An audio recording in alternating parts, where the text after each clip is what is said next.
Today we're going to talk about fats and proteins.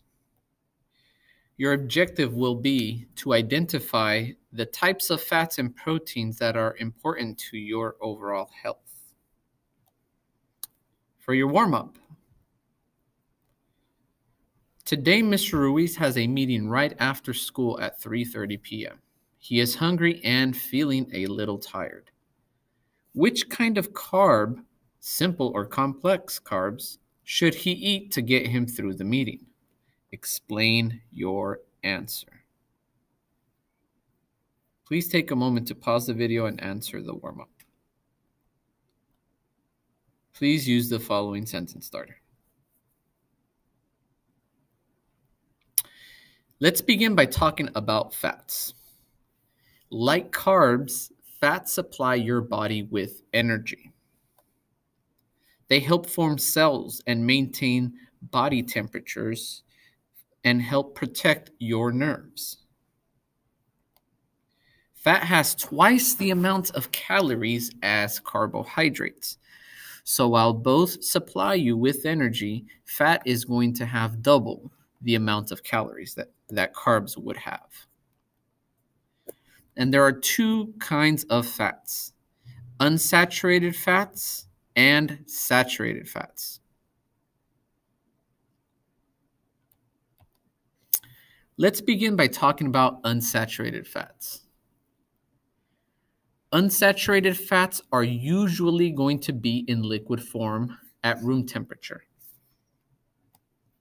They are found in vegetable oils, nuts, and seeds. You may find some unsaturated fats in foods such as avocados as well, and even in certain types of fish.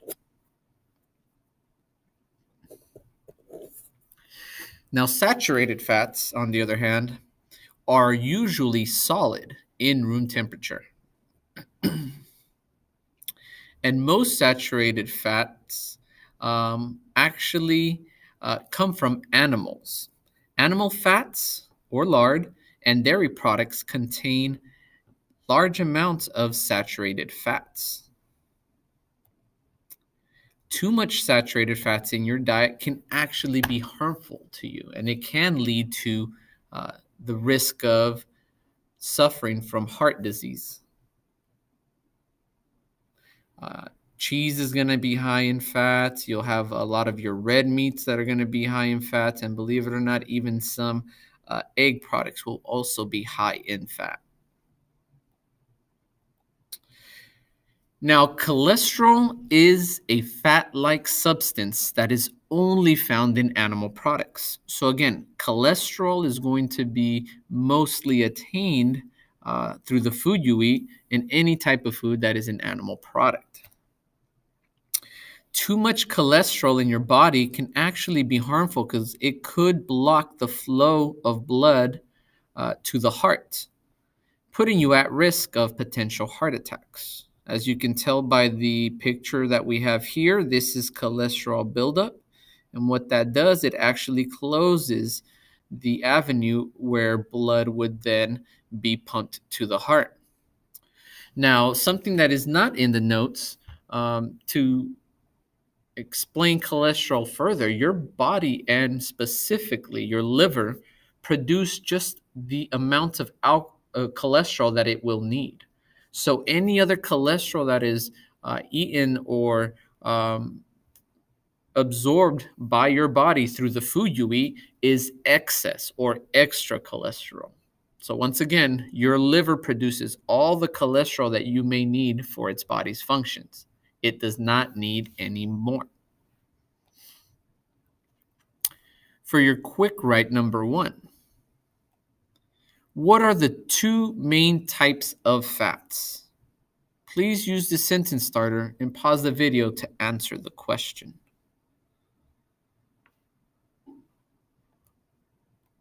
Now let's shift our attention over to proteins. Now, proteins, like fats, also serve as a source of energy. The most important function of protein is the growth and repair of your tissue or your muscles. Now, proteins are made up of amino acids that are linked together.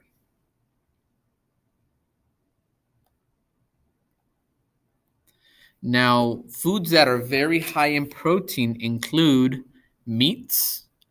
Most of the time, your red meats are going to be very high in protein, as well as your chicken.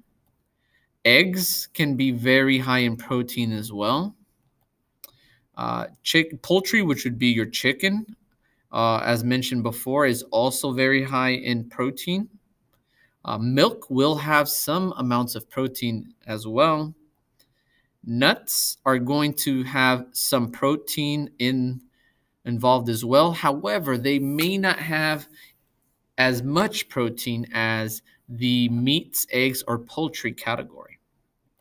And lentils are also another type of grain that can possess proteins. Now, there are rumors, or people believe, that if a person does not eat any meat, they will not be getting any protein. That is not entirely true.